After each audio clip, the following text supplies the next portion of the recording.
Hey, everyone. Ah, Granny. You're back. So, no good news for me then?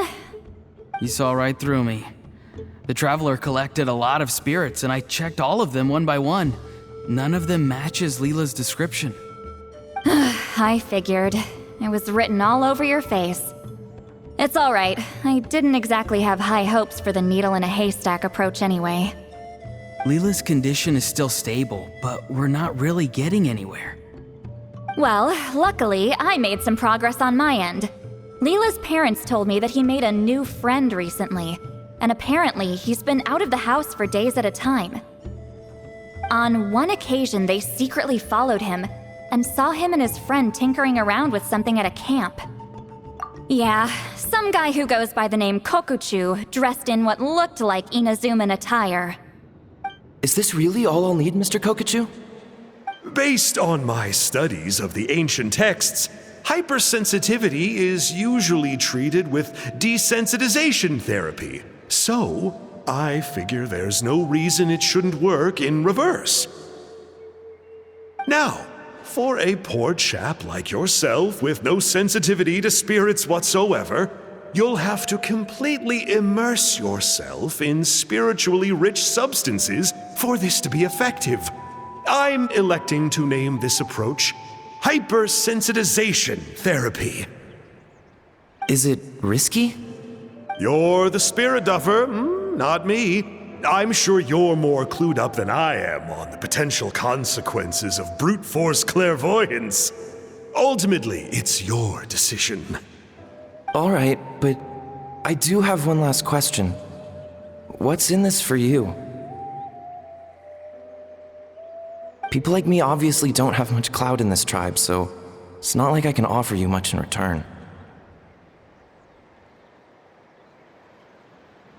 You think I'm looking for a reward? Oh, my good sir, take a look at my face. Isn't the answer written here clear as day? What? What's written there? Just a friendly guy who's happy to help. What? So some random guy from Inazuma just felt like helping Leela cure his spirit deafness? Hypersensitization therapy, huh? What a novel idea. Could that really work? Not on Leela by the looks of things. It's anything but novel. Our tribe used to offer it as a treatment once upon a time. But it was so fraught with risks and had such an abysmal success rate that it was eventually outlawed. As for this Kokuchu fellow, I'm sure he has his own agenda. He conveniently disappeared right after Leela got into this mess. Leela's parents gave me the address of the camp, so I went and checked it out. There were clear traces of spiritual energy. And also, look what I found. What's this? A broken shard. Probably from a weapon or some sort of ceremonial implement.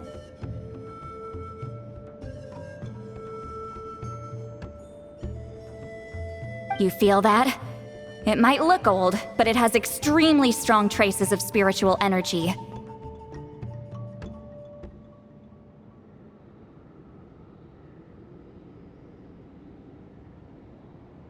Leela must have used this as his medium. It would definitely explain how a spirit duffer like him was able to trigger a clairvoyant experience. Wait, there's something else. It feels so familiar. I think this is somehow connected to my ancient name.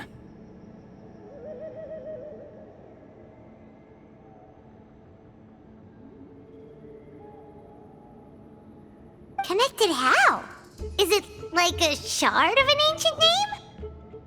No, more like...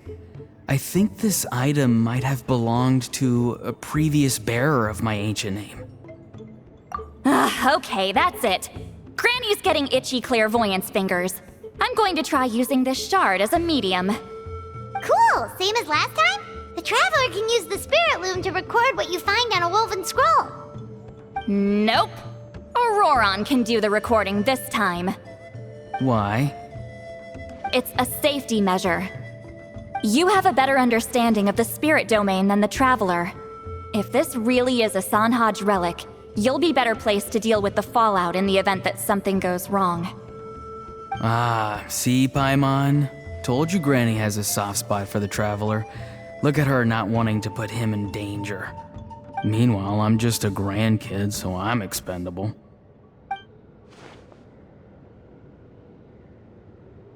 Hey, what are you blabbing on about?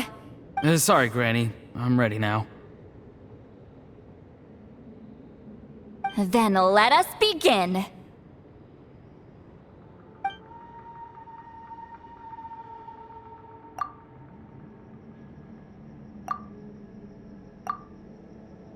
Alright, what's on the scroll this time? Looks like a broken bow covered in flames. Hey, don't you think one of the pieces looks just like this shard? You're right! It seems to be from the body of the bow. I saw a bow just like this in one of Granny's scrolls. Yes, it's the weapon Sanhaj used in the Battle of the Mare Javari. I guess that proves it. This shard is a bona fide Sanhaj relic. Good old Sanhaj. The relic's spiritual energy was fluctuating very strongly, but I wasn't in any danger at all. The Traveler probably would have been fine as well.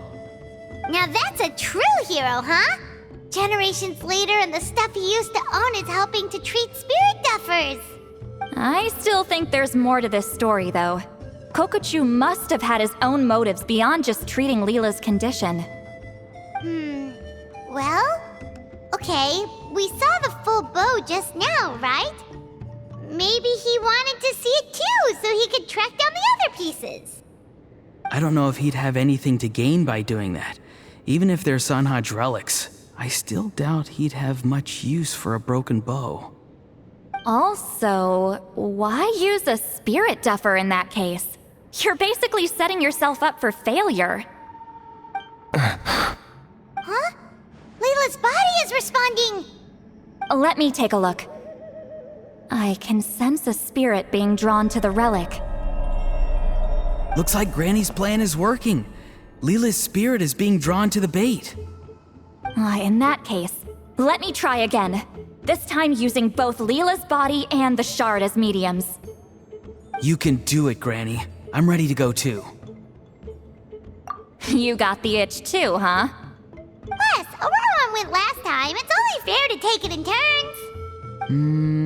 Fine by me. We know it's safe now, so you shouldn't have any problems.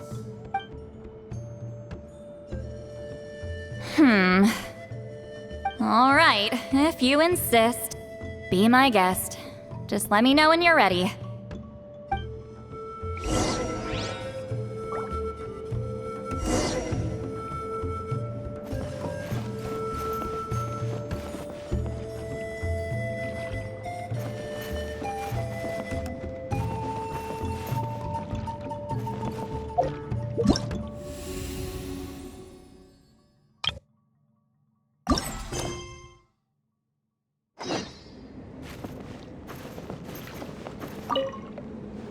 You ready?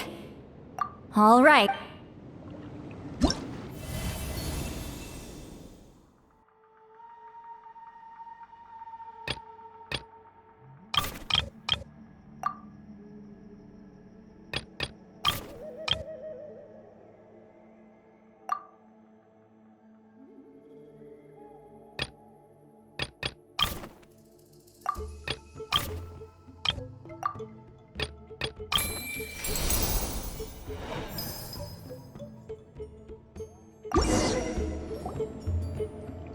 Another image has appeared.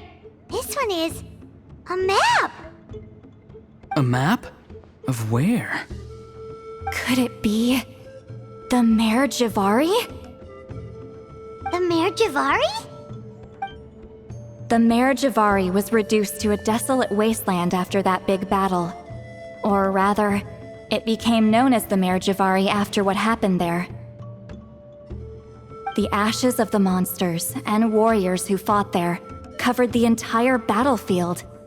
Sometimes, bone-chilling cries would be heard from the depths. Other times, the whole region would become engulfed in towering flames, drowning out the cries.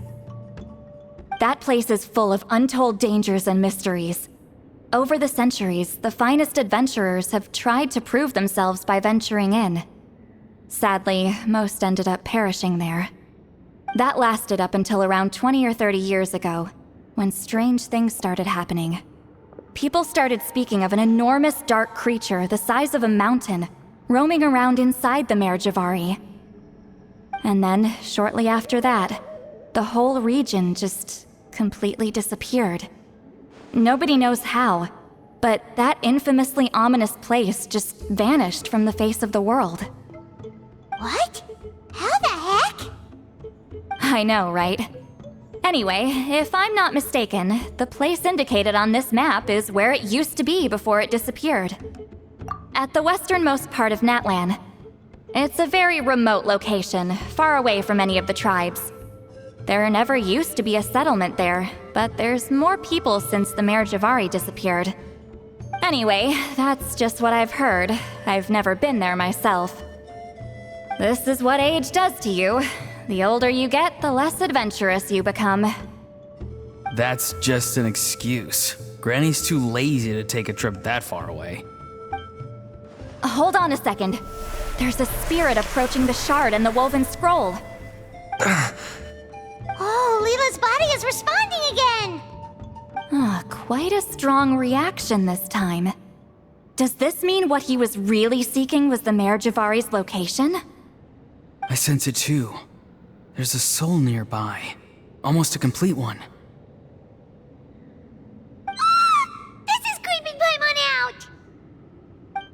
Seems like the plan is working. So, can we just wake him up now?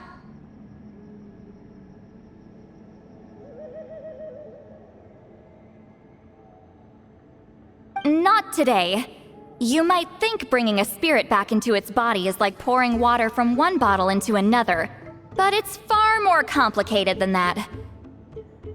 I need to borrow a ceremonial sword and make some other preparations. It'll take me about 2 days. But don't worry, now that his spirit's returned, there's just one step left. Let's meet up again in 2 days.